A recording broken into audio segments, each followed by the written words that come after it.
Excellent prod.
Excellent prod.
Yo, people, what you telling me back again for another one? DAPS. What you saying, bro? Hey, brother. What you saying, bro?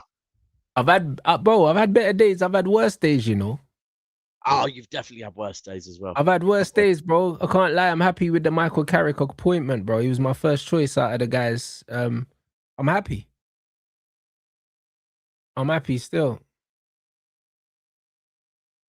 I can't hear you. You can now, innit? You can Okay, now. yeah, I can hear you now. Yeah, I hear you. I hear you. I'm happy with the Carrick appointment as well. Why are you happy, bro? Because I'm only looking on a one-off basis, right? I'm looking on a one-off basis, and I would rather play as a Manchester City fan at Old Trafford, first game in with this manager. I would rather play Ollie. Sorry, I would rather play Carrick. Then Ollie.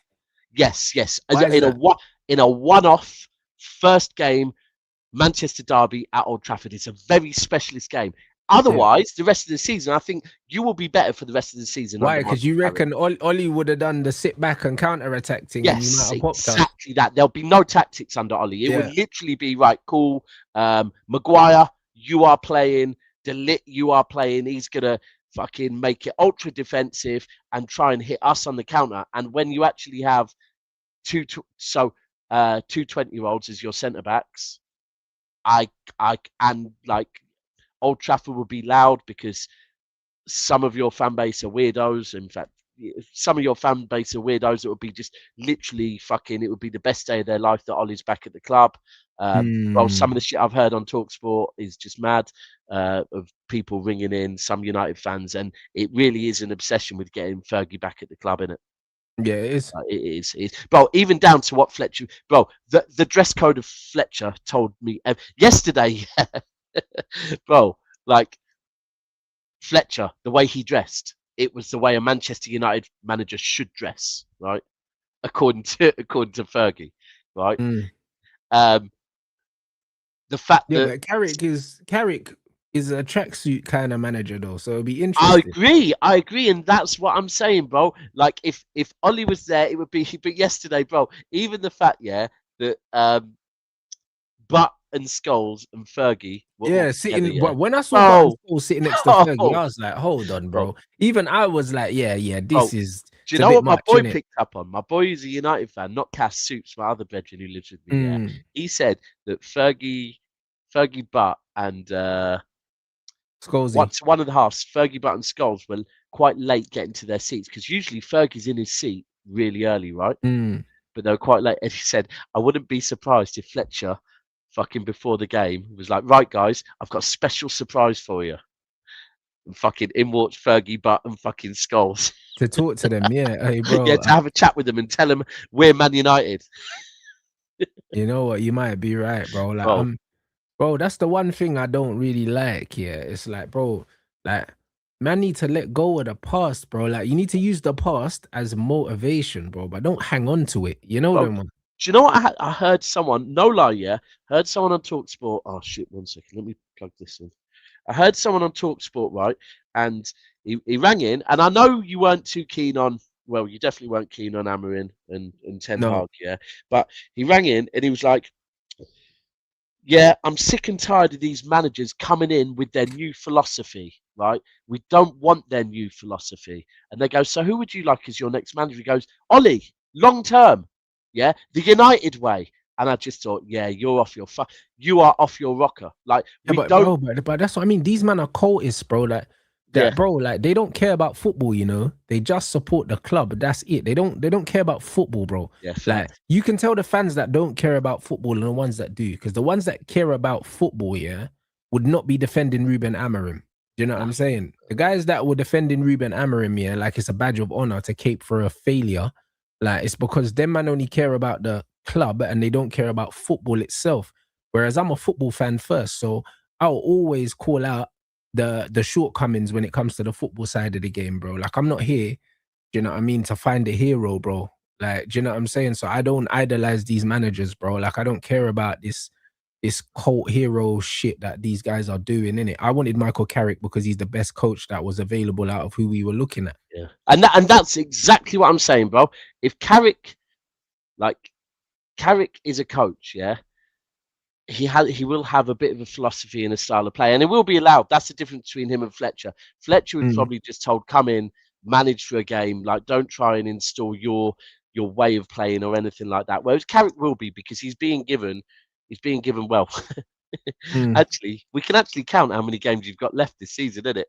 It's mad. I can't count because I don't know. Because I'm still in all competitions. So, you know, I don't know how many games I've got yet. But you man know exactly how many games you have left. So he has X number of games, but he will be allowed to. And that will probably be the better thing for you as a club. But for me as an individual that just cares about Sunday, well, I don't want you man to be fucking playing Ollie ball. Yeah, because Ollie ball actually is quite effective against us. Yeah, it's very unpredictable, isn't it? Yeah. No, you could be right. From the angle that you're seeing it at, I completely understand why you'd prefer to play Carrick. Do you know what I'm saying? But I'll be real, yeah. I'm happy that we got Carrick, and I'm happy that Mbeumo and Ahmad are back as well, because we got more firepower, and I think that would be a bit better balanced with Carrick. So yeah, I'm looking forward. I mean, Carrick's one of them ones that I'll never disrespect Carrick still, because I think he's an absolute baller. There's certain players at Man United that I can't lie. Like I actually rate them in that way. So Carrick, whereas Ollie, bro, listen, if Ollie was in charge and you man lost, yeah, we don't even need to think of a chant. The chant's already there. The whole of the City lot are going to be doing Ollie at the wheel and that. Whereas now with Carrick, at least we're going to have to be a bit creative. But yeah, the game at the weekend, bro, I can't lie. We've got Newcastle tomorrow, and it's such a mad one for me because we didn't win a trophy last season, and for me, the Carabao Cup is never something that I think you start a season going, yeah, do you know what? I fucking want to win the Carabao Cup this season. But once you reach the semi-final, you're like, fuck it, yeah. I've gone out. I might as well have a drink and have a good time, right?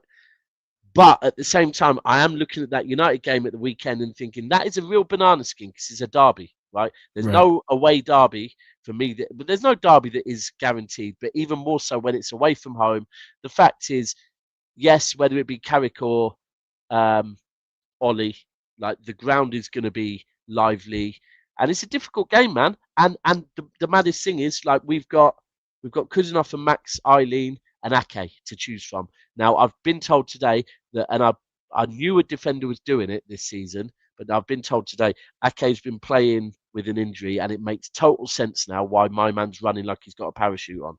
He's been playing with an injury all season. He's like injecting. So, yeah, that's not ideal against the kind of the Amads, the Mbeumo's, the Cunhas, yeah? And even more so if it was Ollie counter-attacking football, it's not really what you want. So I'm not looking at this. I'm not looking at this derby at the weekend saying it's guaranteed 3 points, like for City at all. Like it's going to be a tough game, man. And yeah, and based on that, so how do we start against Newcastle? Like, because I don't even know what we can do defensively. You can't really rest if you ain't got defenders. You can't rest defenders. Has to be Kuzunov and Max Eileen again. But then I don't know, man. But the weekend, bro, the weekend was fun. The weekend was good. It was fun for you lot. Do you know what I'm saying? Absolute battering. Did you watch it? No, I only watched the highlights, bro. And it's like, hold on, it's like us and Spurs were the only teams that got Premier League teams, innit? Obviously. Well, yeah, it was a bit mad. I can't lie. The Villa Tottenham one, but yeah, because bro, Arsenal got Portsmouth, and you man absolutely clarted. What do you call them? Exeter, yeah, smote them. Do you know what I mean? And then we end up getting a Prem team, some dickhead thing. You know what? It was nice. It reminded me a bit of. I want to say it reminded me of my childhood, but it didn't fully remind me of my childhood because actually, in my childhood, if we got Exeter, we probably would have beat them 2-1, right? We wouldn't have beat them 10-1. But you know, like certainly for you, yeah, when you were younger, right? When in the FA Cup. If you draw like for the lower league teams, they look forward to getting a Man United because they know it's a payday and it's a chance. Yeah, absolutely. And it's a chance for them to put themselves up against Man United and see where they are. A good day out, and it's a good day out. But for Man United, I would imagine back in the day, they're the type of games that, as a United fan, you would look at and you'd go, "Do you know what? Yeah, I'm not going to This is not where I'm going to form my opinion on where we are as a club, but it's going to be a nice little 5, 6, 7-0, yeah, and it's a chance." And guess what? As a football fan, sometimes, yeah, you just want to see bare goals and see some academy players, right? And like I did a video and straight away there's Arsenal fans in the comments like, "Oh, DAPS, it's only Exeter." And I'm like, where did I say it was anyone but Exeter? Like, where did I say it doesn't mean that you can't just enjoy a game of football, bro. I don't know where people... Exactly, bro. And telling me, "Oh, you're way too happy. You only beat Exeter." I'm like, bro, we had... And let's remember, before this, in the last 3 games before that, we scored 2 goals, yeah? So... it was nice and refreshing for me to see my team score 10 goals, yeah? And fucking, if you can't celebrate winning a game of football by 9 goals, yeah, then fucking give up as a football fan. I'm sorry, give up, yeah? It's like, so yeah, and it was nice. It was mad, bro. Haaland started and didn't score, and we won 10-1, yeah? What would the odds on that be? But I can't lie, when the team first came out, yeah, because I know we needed to rotate a bit. Yeah. And actually, let me give you an example. Thank you. And on this one, because it was no disrespect to Arsenal fans, because I know it was a couple of sausages, yeah. But a few Arsenal fans were commenting, saying it, yeah. And I was with, again, my brethren Soups, who supports United. I think we were on the way back from somewhere. And I was told him what comments I was getting. And next minute, I hear he's on Siri, yeah. And he's going, "Siri, have Arsenal ever beat a team by 9 goals, right?" So it's like, yes, they have actually. In 1900, they beat Loughborough, right? So, I mean, like, listen, don't tell me what I can't do. Scoring 10 goals is a madness. It don't matter who you're playing. Exactly. The last time you man did it was 126 years ago against fucking Loughborough. What do I know about Loughborough? It's a university that's really good for, I think, sports science. Yeah. That's all. And quite a lot of people go there, and like sometimes if you went on a night out in Nottingham, you might end up drawing a girl that fucking actually went to uni in Loughborough. Yeah. When I was younger, I don't go out to nightclubs no more. Let me be clear with that, yeah? But that's all I know about Loughborough. So the last time you, man, smashed anyone by 9 goals, yeah, was fucking Loughborough, right? So don't tell me to not celebrate 10 goals, yeah? But the maddest thing, that's why I asked you if you watched the game, yeah? The commentator, right? Bro, and I'm so sick of it. I don't know if you pick up on this because you do watch alongs. You might not always hear the commentators, right? Yeah, because it's muted when I watch yeah. But bro, these commentators and the fucking hype on underdogs needs to stop, right? It's the same in every sport, man. It's a British thing, innit? Bro. Underdog, they love an underdog story, bro. Bro, I get it, and let me be clear about the magic of the World Cup. I get it 100%, yeah. And Exeter, I believe, are in a bit of financial difficulties at the moment, so I hope that this helps them. And shout to every single of the nearly 9,000 Exeter fans that travelled from fucking Exeter, because that is down south, yeah, all the way up to Manchester in this weather. Yeah, one hell of a journey, bro. Mad journey, yeah. With the weather they've got, they would have been going through some mad winds, whatever. Yeah, so shout to all of them. But this does not help the players if you are saying at 10-1 they should be proud. Right? No, they fucking shouldn't be proud, bro. They've just held 10, right? And probably 7 of the 10 are down to absolute dog shit defending, right? Yeah. So you saying, these Exeter players should be proud. No, they fucking shouldn't be proud. Yeah. They should be proud for getting to the 3rd round. Cool. But holding 10 and Haaland hasn't scored one of them. Cherky didn't score one of them. Yeah. Doku didn't score one of them. That's not something to be proud of. Like the commentating was mental, bro. Absolutely mad. But if we talk about the actual game, Semenyo, that was good to see. He gives you something different, bro. His movement, for sure. Yeah. You got a player that will actually run in behind now. Well, you know what I liked from him as well? He was, and I don't mean crosses. He did obviously put a cross in for the goal, and that cross was nice. Right. But away from the crosses, he was also fizzing fast forward balls into the box. Right. Yep. I can't really tell. I mean, Rodri does that, but he ain't been about. Laporte used to do that really well, but we ain't got many players that do that. So seeing him fizzing them direct fast balls into the box, to Haaland's feet, to Reinder's feet, that was nice. The directness of him, the finishing, bro. When he was through on goal, guess what? I wasn't there going, oh, is he going to score or not? Like Yeah, I you am with just knew, Savio. man. It was I a knew formality. that, yeah. And and even like defensively, because again, I can't lie, it's not like with Turkey, but I have seen one or two questioning if fucking he gets stuck in and if he tracks back. And it's like, right, are you going to base it on what he looks like, or are you going to go and watch fucking football? Yeah. Because if you go and watch football, you don't even have to watch the French league. Just watch the Premier League. You'll know that Semenyo tracks back and works his ass off. Yeah. So, yeah, Semenyo was good. Reinders was good. Reinders was good. Rico Lewis was But Reinders' probably, goal was a mad thing as well. yeah. Bro, did you see that? Who laid the ball off to him there? Doku won it. Yeah, it could have Doku. been. I see the whip on that. Four, Was crazy. four man on Doku. 4 man on Doku.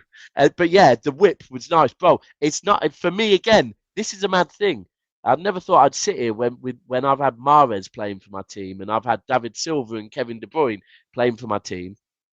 That it's nice to have a player that can whip a ball again. Because, like, respectfully, Savio. I mean, Doku has recently this season, but with Doku and Savio, it's one thing they can't seem to. And it's one of them ones, like I've said, just bring Mahrez back for a month, yeah, and put him on the training pitch with Doku and Savio and let him teach them how to fucking whip a ball. So nice to see that. But for me, the standout player for City, I actually thought was Rico Lewis. Yeah. He was captain the club for 30 minutes as well. 2 great goals, 2 really good finishes. Do you know what? I really hope, because I get it. I don't believe that Rico Lewis will ever be an advanced 8 for City, or maybe even a 10. Yeah, not a 10, maybe more of an advanced 8, yeah, or a box-to-box, whatever you want to call it. I don't think he'll ever be like City's main box-to-box. No, but he'll be one of them squad players that can play multiple positions. He'll play midfield, he'll play right back sometimes. You know what I mean? He seems like that kind of player. Yeah, I mean, and this is what, like, he does seem, you got to remember, this guy's come up through the academy. He's captained at most levels through the academy. He loves the club. His whole family loved the club.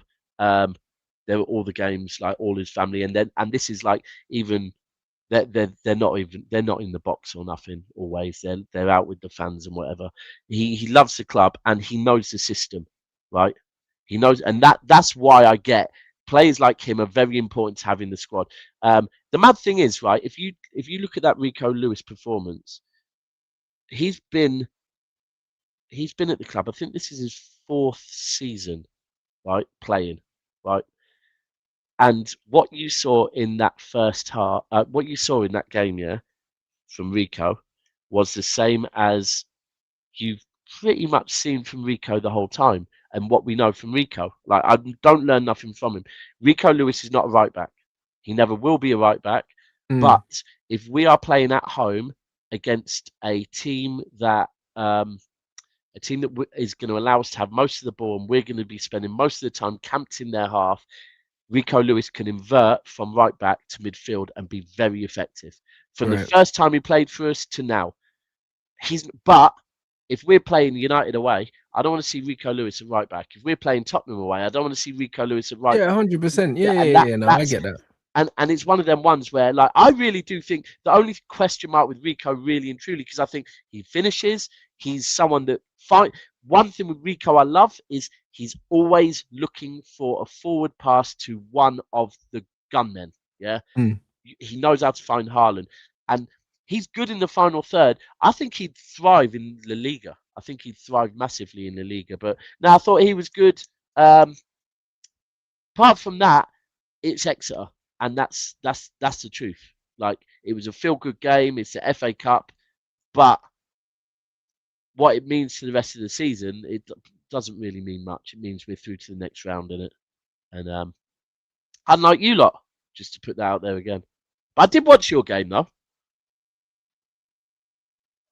Bro, Dorgu is not it for me. Brother, I know. I'm cool with Dorgu still. I can't Well, lie, bro. he's all right at left back, but not going forward. Going forward, I'm not really feeling him. Going forward, yeah, but you know what? He's a left back, innit? Like, he done all right when he played on the wing, yeah. He's not, you know what it is, yeah, bro. On the right, that was so, wasn't it? Yeah, but you lot are playing you're playing number 10s at fullback, bro, O'Reilly and that. And so, bro, don't expect that kind of quality from Dorgu. He's a fucking defender, innit? Like, you know what I mean? When you got number 10s at fucking fullback, yeah, you're gonna see more quality in the final third, innit? My player's a defender, an actual defender, innit? As a defender, I agree with you. As a defender, he does his thing, innit? Like, I thought Dorgu was calm, innit? But Dorgu's not gonna give you the quality that obviously them guys are going to give you, because he's not naturally an attacker, bro. But Dallo is the problem, bro. Some of the shit, he's some the of the real shit problem, I've been bro. seeing online. I can't lie. Yeah. Some of the shit I've been seeing is bro. The Dallo thing's crazy, someone said that fucking if Dallo was the hitter, then fucking Tupac would still be alive. Oh, 100%. 100, bro. Listen, 100%. You know what I'm saying? That's an absolute madness, bro. Oh, there's like, someone Dallo is a disgrace. You know who was a big fan of Dallo? Ty. I mean, that probably don't surprise you, to be fair. Yeah, but bro, you know it is, to be fair, yeah, like when Dallo first came in, yeah, I saw a lot of potential with Dallo. Young Dallo was decent. Do you know what I'm saying? Like, when he first came in, 19-year-old Dallo, I was like, yo, he's got a lot of promise. He went out on loan at Milan, done his thing, and he came back, and I was like, all right, Dallo, time to kick on. And then it's like the guy just stagnated, bro. Like, I just, bro, I can't even tell you, yeah. I can't even tell you what happened for Dallo, but he just stopped improving, bro. And then he started going backwards. Like he's actually gotten worse, bro. Like, he's actually gotten worse. Like, no bullshit. Like, the stuff that used to be his bread and butter, taking players down the outside and putting crosses in, now he doesn't even try and take people on, bro. Like, yeah, I don't. He thinks he's an inverting right back now and wants to try and play football and shit. Yeah. I've seen that, bro. I've seen that. Especially one of them slow the game down. Yeah, bro. It's like you were the guy that done a step over, went down the outside and put crosses in. You weren't the guy to put his foot on the ball and try and pass through the lines and stuff. Like, who told you that? Like that? Who lied to you, bro? Yeah. Real talk, bro. If Cancelo started, I mean, Cancelo could do that, all right. But I hear what you're saying. Where were you with? Who was it? Who was it for me yesterday that I was? Who was it? There was a player yesterday. Right, move on. Where were you with Yoro? I like Lenny Yoro, bro. He's struggling at the moment though, and I don't blame him. Do you know what I'm saying? And it's just one of them ones where, you know what, football, people underestimate how much football is about confidence. Do you know what I'm saying? And Lenny Yoro's playing next to fucking Lissandro, bro. Like, I keep telling people, before with the manager, he was playing as a right centre-back here, where he never played last season. Last season, Lenny Yoro was playing on the left-hand side and he was playing well. The managers moved him to the right, and we haven't seen him in the middle. And then we saw the manager put Aiden Heaven in the middle when Aiden Heaven was playing on the left. And then all of a sudden, Lenny Yoro's on the right. It's a mess. And then he's playing next to Lissandro. Lissandro is fucking, bro, he's arse, bro. Like, bro, honestly, like, it's one of them ones where I keep trying to explain to people, yeah, playing centre back is a partnership, yeah. Facts. And it's like, you need one leader. You need one. Facts. One needs to tell you when to go, when to stay, to deal with the line and stuff. I feel sorry for Lenny Yoro playing next to Lissandro, because Varane carried Lissandro in his first season and no one gave Varane credit. And then as soon as Varane left, all of a sudden, Lissandro's just costing man goals, bro. Like, Lissandro is a real problem. Do you know what? I think as well, with them both being ball players, with Yoro and Martinez both being ball players. The one thing, if you look at, and look, I'm people, just take it, listen to what I say. Don't start thinking I'm saying they're world beaters, right? But last week against Brighton, right, we saw Max Eileen, who had just come back a day before from Watford, right, and Kuzanov as a partnership. They had not trained. They had 1 day training together before that game, right? And they're both 20. Max Eileen is known to be very comfortable on the ball, right? So what Kuzanov did was made sure that he covered that, because Kuzanov is not that as comfortable. Right. Although I actually think he's all right, Kuzanov is that no-nonsense, pacey, aggressive defender, right? So he was covering Max Eileen all the time. Whereas I think if you have 2 ball players, both of them are trying to play football all the time. I think that's probably the issue you've got at the moment. Like you said, it is not an issue where United are looking bad defensively every single game. It's selective partnerships, bro. And we don't have a consistent partnership, because, like, for instance, Aiden Heaven has been playing quite a bit this season, and then Yoro comes in a back 4, and he's sandwiched between Lissandro and Dallo, 2 of our worst players, bro. It's just like, I feel sorry for him. You know what I'm saying? Because he's a sweeper centre back. Do you know what I mean? He's not the guy that wins the first ball. He's the guy that sweeps and tries to win the second ball. When you got that Bozo Lissandro on one side and Dallo on the other side, you're cooked, bro. Is DeLitt injured? Who? DeLitt. Yeah, I assume so. He's been out for a while. I'm hearing he's back soon, though. How soon? As in, he might be on the bench in the next game, but he won't start. The bench, good. He won't start. Okay. I would imagine. What do you reckon? I think Maguire might start in the derby. You know, I'd start Harry Maguire. Yeah, Maguire and maybe Maguire and. It'd be Maguire and Lissandro. It will. Lissandro. Even though it should be Maguire and Heaven, bro. I can't lie. Yeah. Heaven's looked alright for you. Yeah, bro. He's a good player, man. He's good on the ball. He's better on the ball than Lissandro. He's bigger, stronger, faster, everything, bro. Like, he's just better than Lissandro. Yeah. But we got Carrick, so I think Carrick's probably going to pack out the midfield in that game. So it'll be interesting to see what he does. It'll be interesting. But this Man United team at full strength, I think Carrick can do something, you know. Like, it's going to be interesting. Like, somebody sent in a super chat saying it's looking like a World Cup manager. Who would you take? Tuchel, Nagelsmann, etc. I don't necessarily think that's the case, bro. I'll be honest. They just want a bit of time to work it out. Exactly. I think they want a bit of time to go over the tape. Do you know what I'm saying? Metaphorically speaking. And also, like, you don't really want to make another mistake, bruv. Do you know what I'm saying? I think they have to do their due diligence, and they have to do a proper recruitment process, and you can't do that in the middle of the season, innit? So I think De Zerbi's high up the list, and he's not at the World Cup. Yeah, I think it got to a point ultimately where, because if it was all planned, then it would have been get rid of Amarin and a new manager would have come in, right? Or an interim might have come in for literally caretaker would have come in like Fletcher did, and then a new manager would have come in. The fact that a new manager has not come in yet, I think just basically means that it became no longer fit for purpose under Amarin in any way, had to end. That's why it's going the way it is. And I think they're just buying a bit of time to work it out. I think De Zerbi's an option. I think Glasner's probably... Is Glasner... Because Cass yesterday or the day before, I think after the Palace game was like, nah. Yeah, but this is the thing. Glasner, Iriola, and Silva, all 3 of them, their contracts are done. Do you know what I'm saying? So the rumor is Silva's an interesting one, you know. Yeah, and I don't want another Portuguese at my club. You know what I'm saying? I don't. Do you know what I'm saying? Rants is boycotting Nando's now, bro. I don't want another Portuguese, bro. They're too negative, bro, and they're too defensive. I can't do it again, bro. The sooner you get rid of Delo and Bruno, the better. Bruv, get rid of them as well. Both of them need to leave in the summer. Like, both of them need to leave in the summer.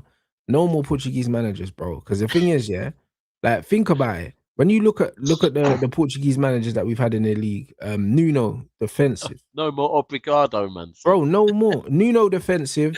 Silva, defensive. Jose, defensive. Amarim, defensive. All these men are defensive, bro. Like, fuck that. That's not the Man United way, bro. So we can't have any of those. Like, we can't have none of those. No Portuguese managers, bro. So it is what it is. And not the players either, bro. You know what I'm saying? Like, just bun that. Close the door on that. I'll be honest. Like, close the door on the whole thing, innit? So, De Zerbi, it has to be De Zerbi or Glasner that that they're looking at, bro, to be completely honest. And they're saying that Ole Gunnar Solskjaer wanted a bonus for XYZ and all these other things. Whereas they're saying that Michael Carrick is happy to use Man United as a shop window to get one of a Bournemouth job, or do you know what I mean, or a Fulham job or something like that, because these managers are going to be available, even Crystal Palace, bro. So maybe even West Ham. Do you know what I'm saying? Because Nuno will get sacked soon. They might bring in an interim, and obviously Carrick came through at West Ham, so he might have an eye on one of those jobs as well. And Ruud van Nistelrooy went from Manchester United to the Leicester job, so I think Carrick's looking at United as a shop window to get another Premier League job. Do you know what I'm saying? And I'm quietly optimistic that Carrick can actually make a good account of himself at Man United, bro. And he's a coach that I like. With you lot for fucking ages, isn't he? Like, yeah, but Wilcox likes De Zerbi, innit? But the problem is he wasn't director of football when United were looking at him. So obviously he really wanted De Zerbi. He was pushing for De Zerbi, but it's one of them ones. Apparently he wanted De Zerbi. Ratcliffe was interested in Tuchel, and when we couldn't get either of those for whatever reason, that's when you went for Amorim. Yeah, you know what I'm saying. So that's what's that? Alonso sacked, bro. Alonso sacked? Is that? Bro, I said it yesterday. Did I not say it, guys? Let me check. Did I not say it yesterday, guys? I said it yesterday. As soon as they didn't win the trophy, I knew this guy was gone, bro. Yeah, he was absolutely on gone. Sacking Alonso. Yeah, bro. Wait, does that mean Liverpool get involved? Yeah, bro. I can't lie. Yeah, so yeah, it'll be interesting, bro. This is the perfect time to check and see if the soundboard's working, blood. Fatality. Oh, there it is. Yep, that's him, bruv. He's done. You know them way there. You know them way there, bruv. Alonso bum. Hold on. Have you got finish him on that soundboard as well? I didn't get that one still. You might have to put a pause after finish him, actually, to be fair. But that's what I'm saying. It's a why. That's why I didn't do it. Yeah, that's a why. Yeah, you can't be saying that one. It's a why, bro. That's exactly why I didn't do it. Because I thought about it and I said, yeah, that's a bit gay still. Yeah. No. So, broski. No, I'm saying, I said it's a why, bro. So we have to allow that one. But yeah, man, he's dusted. Slot, interesting. Will he be Liverpool manager 26-27 season? Bro, Alonso gonna get the job. He better not. Yeah. So fuck around and find out thing for Arnie Slot now, because now Alonso's available. It's peak. Yeah. I'll be honest. Yeah, real talk. Peak. Because they would have been waiting for somebody in it, and that's the perfect appointment for them as well. And I think a back three would work at Liverpool as well. Frimpong and Wirtz are just Frimpong on one wing and Kerkez on the other, because Kerkez is not a left back, bro. He's better as a wing back, bro. That guy can't defend for shit, bro.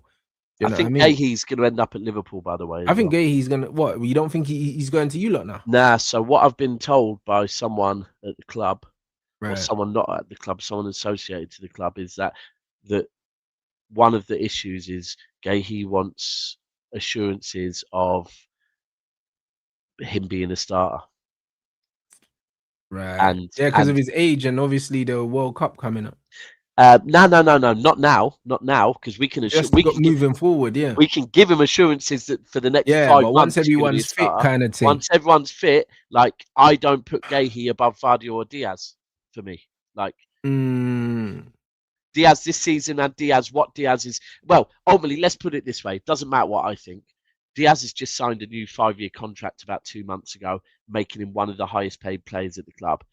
Vardy keeps being, like, the board at City keeps saying they believe that one day Vardy will be one of the best centre-backs in the world, right? Yeah. Gahey will be coming in as a third choice for me, right?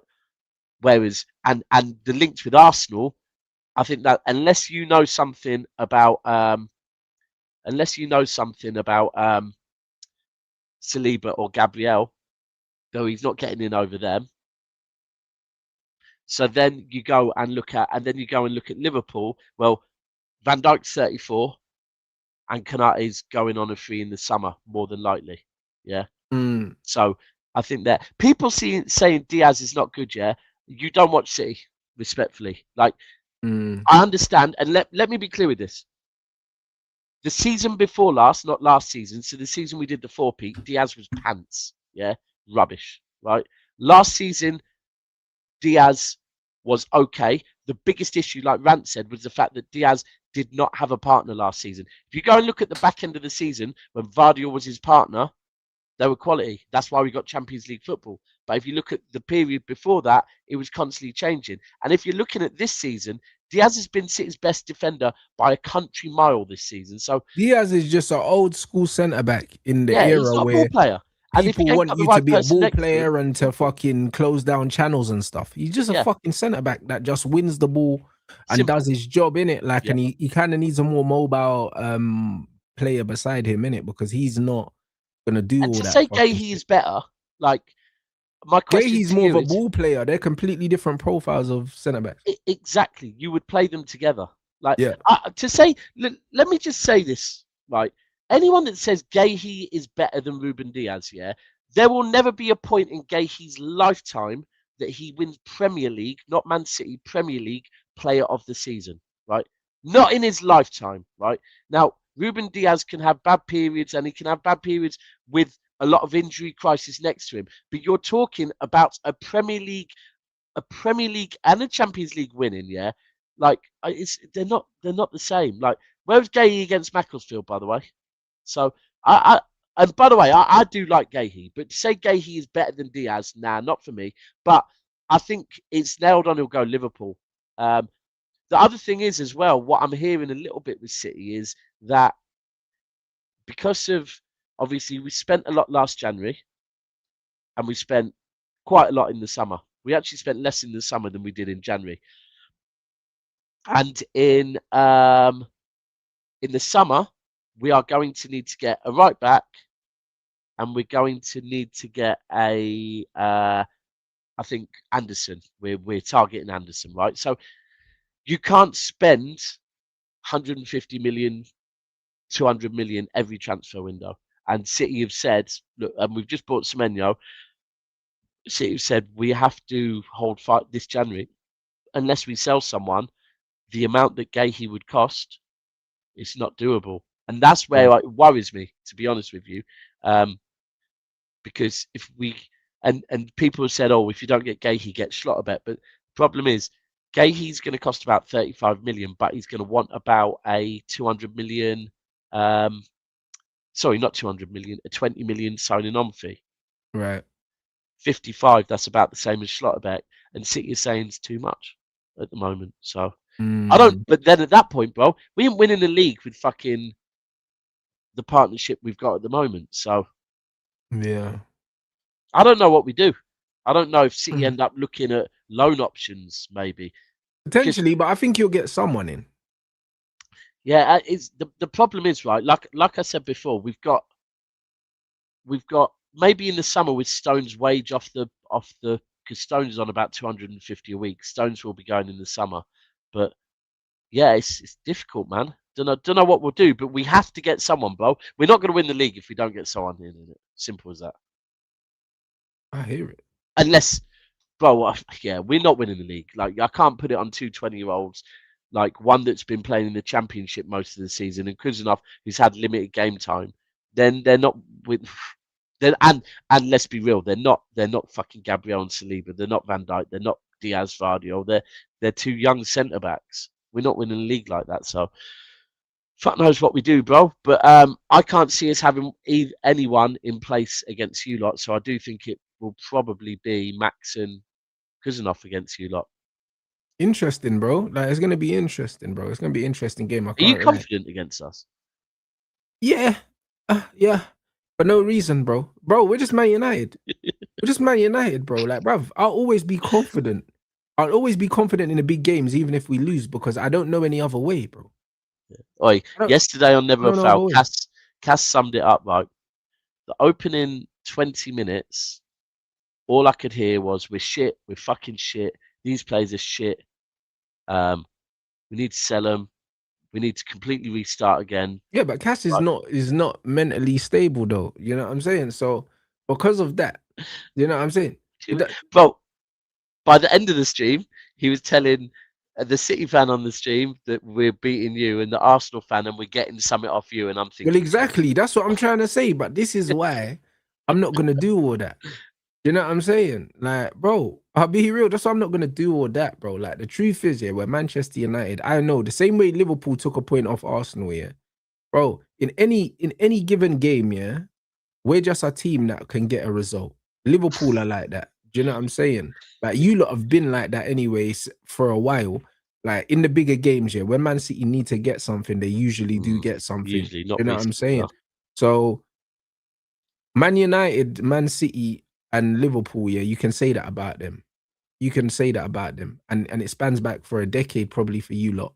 And for us, it spans back 30 years of my life. So, like, for me, every time we go into a big game, yeah, I know, yeah. And one of the biggest criticisms of our fans for our players is like, how come they're always up for the big games?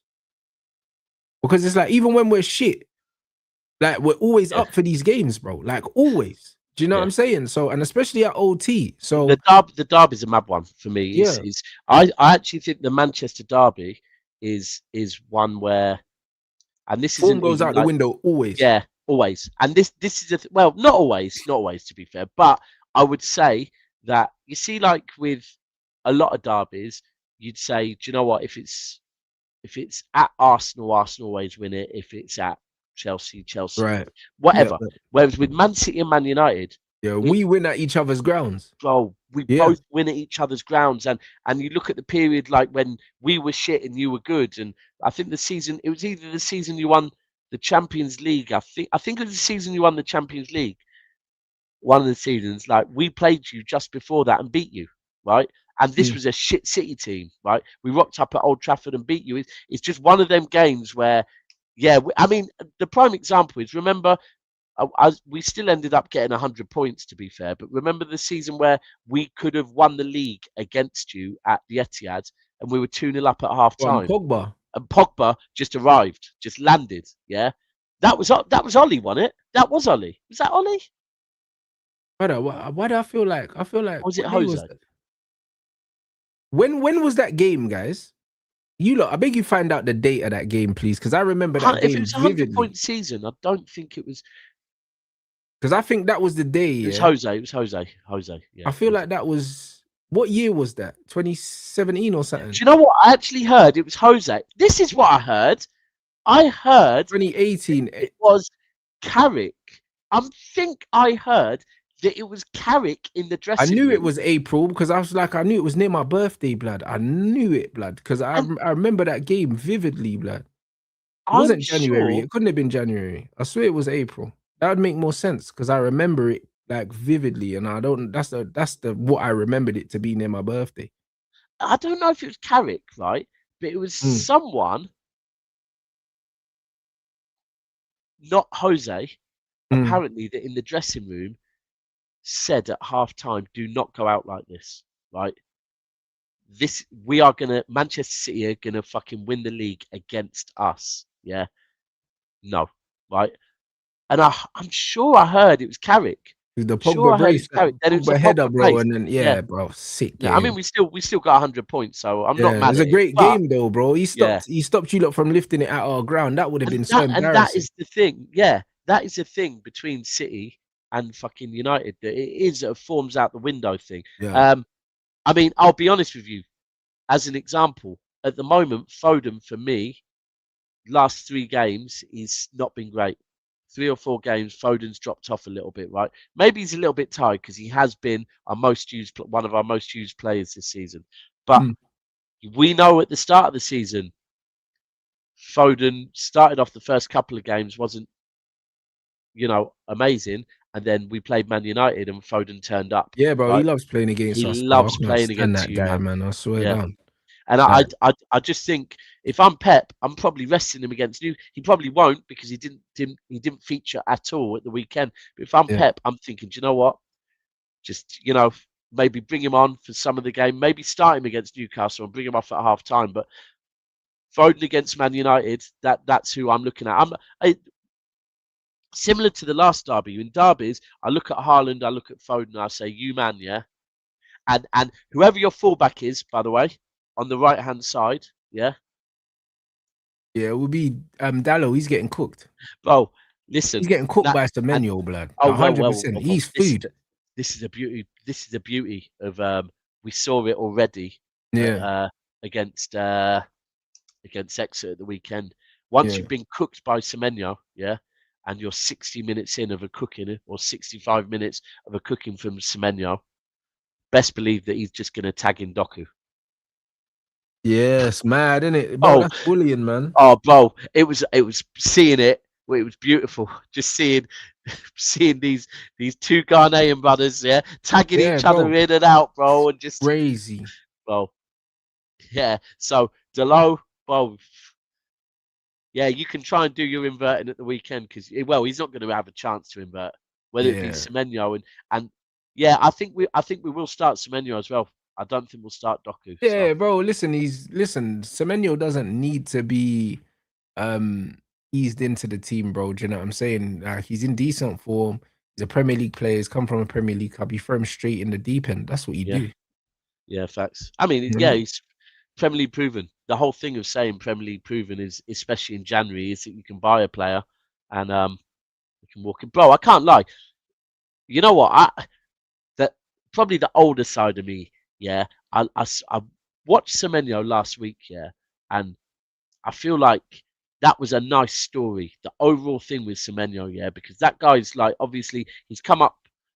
He hasn't been like a Foden or a Mainu or whatever, that's at a City or United's come through the academy, and everyone's always known they're gonna be. He's had to work his ass off, But seeing, his last game for Bournemouth was on his birthday, and his last touch for Bournemouth was putting the ball in the bottom corner. Yeah, bro, it was Then some things are just always just meant to happen. Bro, on his birthday, he woke up the next day, drove up to Manchester. Well, was probably chauffeur driven up to Manchester with his girl, and his brethren, did the medical and looked round the ground. Then first game for City, gets a goal and assist and man of the match.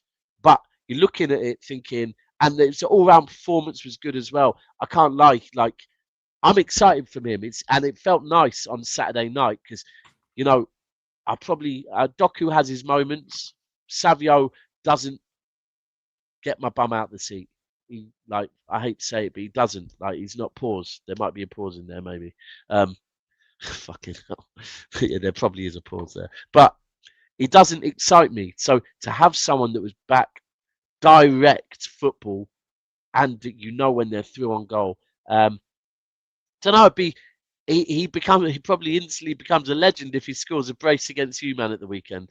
Yeah, bro, it's a weird game, man, because I can see it going both ways. I can see City absolutely peppering us, but also I can see us like giving you problems. So it very much depends on the team that Carrick puts out. I'll be honest. Do you know what I'm saying? Isn't Bremo definitely, are they out now? Him and Ahmad are both back, boy. So they're both back, grateful for, man. Do you know what I mean? Because we needed them back because we lacked real width against Brighton, and I think that was the main problem that we had. Real width, completely lacked it, bro. Do you know what I mean? Playing Mount, Bruno and Cunha. Yeah, there was one point where Mainu had the ball, right, and he was driving. It was just into Brighton's half, and he laid the ball off to Dorgu, and you can see Dorgu was looking to play the ball down like a little 1-2 or something. Mm-hmm. There was no one overlapped him. No one overlapped him. He was just, and then he ended up losing the ball, and it was like, why is no one overlapping him? Surely. This is what I'm saying, because this is what I mean. There was no balance in it, and I think once we get our wide players back, you know what I'm saying? I think we might have a bit more about us, man. So who do you play on the left then? At the moment, Cunha's playing there, but I wouldn't mind seeing Mbeumo on the left and Ahmad on the right. I don't care. Ahmad on the right, yeah. I don't care. Like, do you know what I'm saying? Like, we just gotta be because Mbeumo can cross well as well, man. I think his delivery into the box for Sesko on his strong side could actually be a problem. So yeah, playing Mbeumo, that makes sense. So yeah, bro. Like I'll be down to see that. But yeah, bro. Like, it's just one of them things, bro. Like, I think the left wing will be addressed in the summer. But for now, we just have to play the cards we're dealt, man. Do you know what I mean? Super chat. What happens with Mamouche after the AFCON? But I don't know. See, this is the thing with Mamouche, right? That if people say, oh, and I've faced this on City chats with people saying, oh, Pep should have been rotating Mamouche in more. But the thing is, Mamouche, if we can't rewrite history. If you look at the first 2 games for City, Mamouche missed quite a few good opportunities. He didn't start the season well for City, and he was being given game time at the first 2 games. Then he got injured, right? And he was out for quite a period of time. He came back not too far before AFCON. And I think that, and ultimately, you've got to remember, he came back where Haaland was absolutely firing, right? You can't really be dropping Haaland. So what happens with Mamouche? I don't know. I mean, the one thing is, City have made it very clear he is not for sale and he's part of their future plans, right? So, but does he? I think there is a world where Haaland starts getting rotated a bit.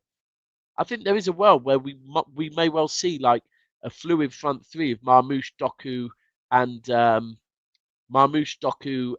Semenyo.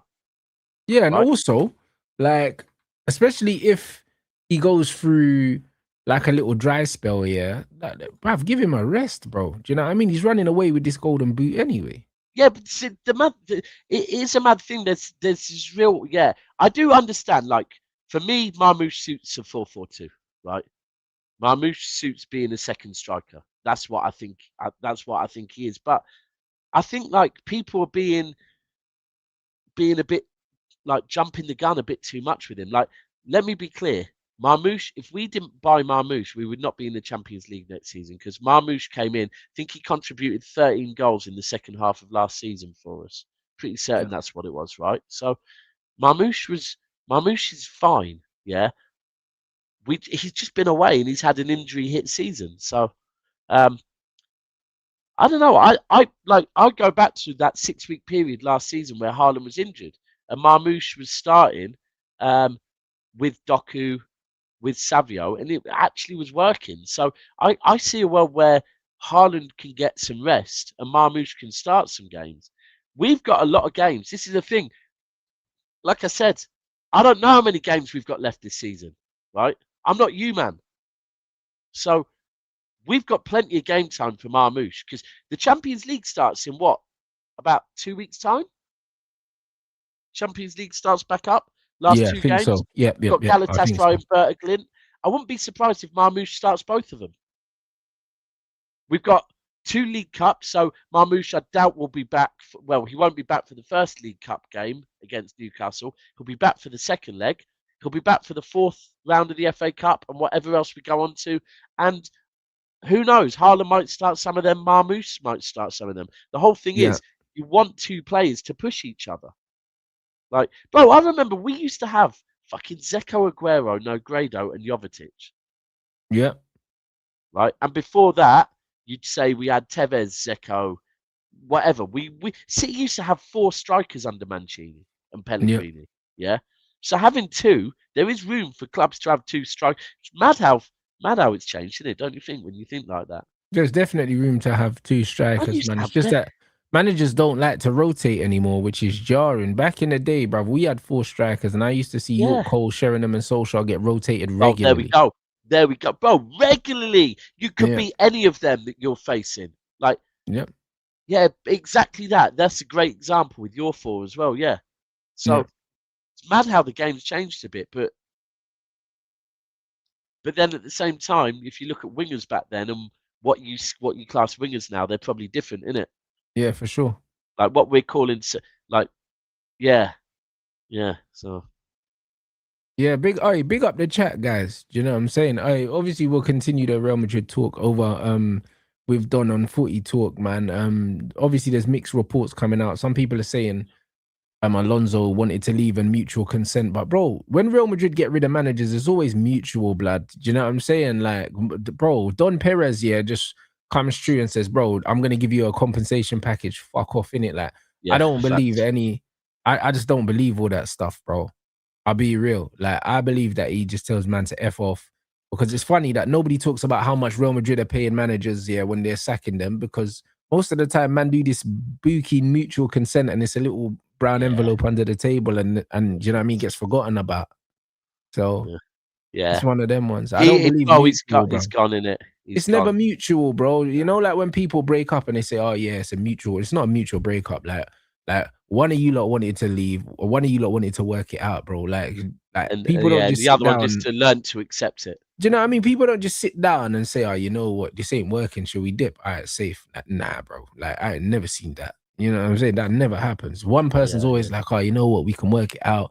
Maybe we can go counseling." Man's like, "Fuck counseling." Yeah. You know what I'm saying? I want to get back out in these streets, blood. You know what I'm saying? So, like, I don't believe. And one of them learns to accept it, and the easiest way to accept it is when you have like, here's 10 million. Just shut your mouth and go. 100%. You know what? Cool. Back to the streets with 10 million in my pocket. And the maddest thing is with Alonso's agents probably like 100%. Yeah, there will have been a conversation somewhere or on a phone or summit, between Alonso's representatives and Liverpool in the last 2-3 months. Right. So Alonso will know, cool.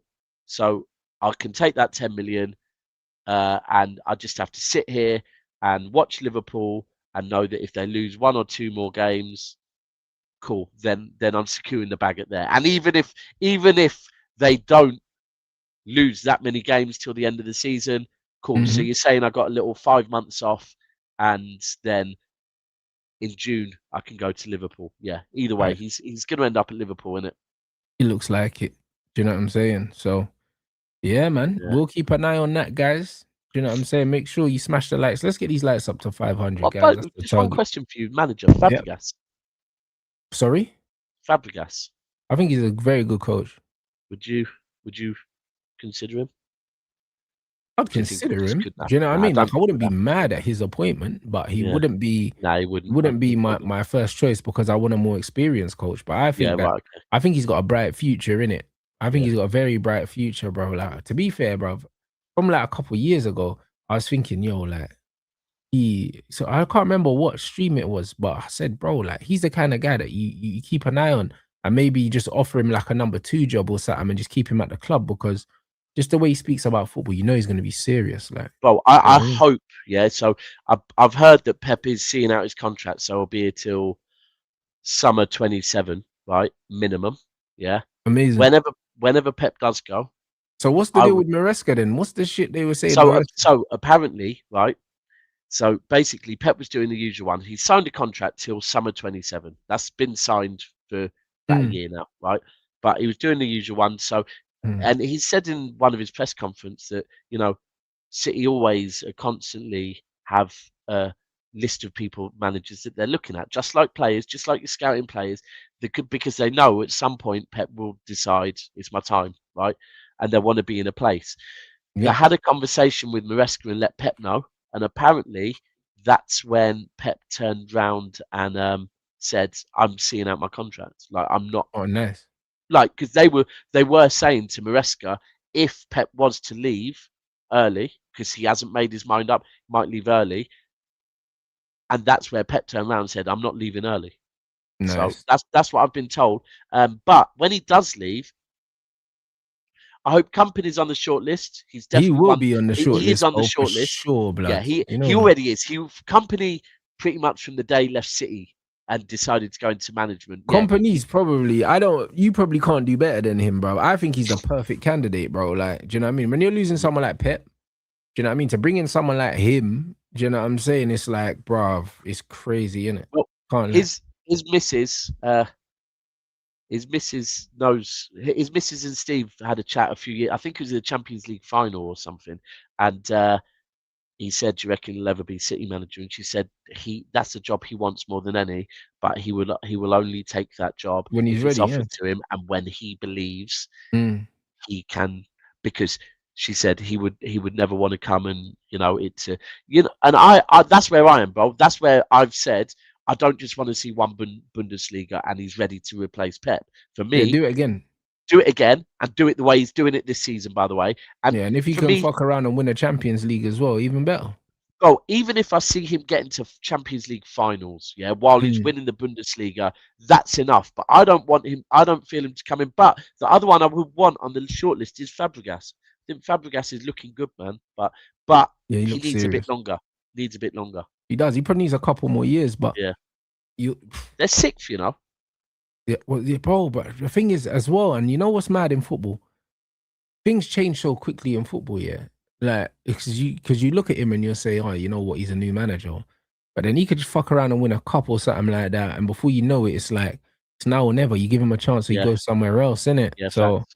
Yeah, facts. Yeah, man. It's too good. The other thing is, I mean, the team he manages, it's a beautiful area, so and they're rich as fuck. So I think getting him away from there is not going to be easy neither. He's probably quite happy, but yeah, man. Come on.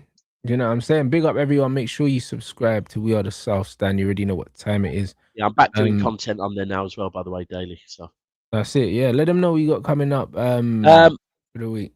So this morning did a longer video on the on the Mark Gahey potential signing and whether I think it will happen or not.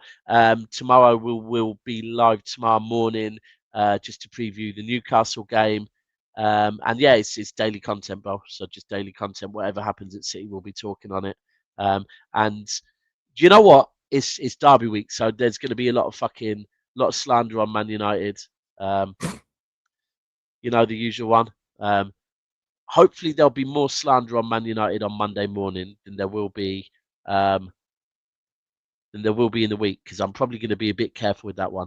But you know what, bro? I just got a phone call just quickly, right? Yeah.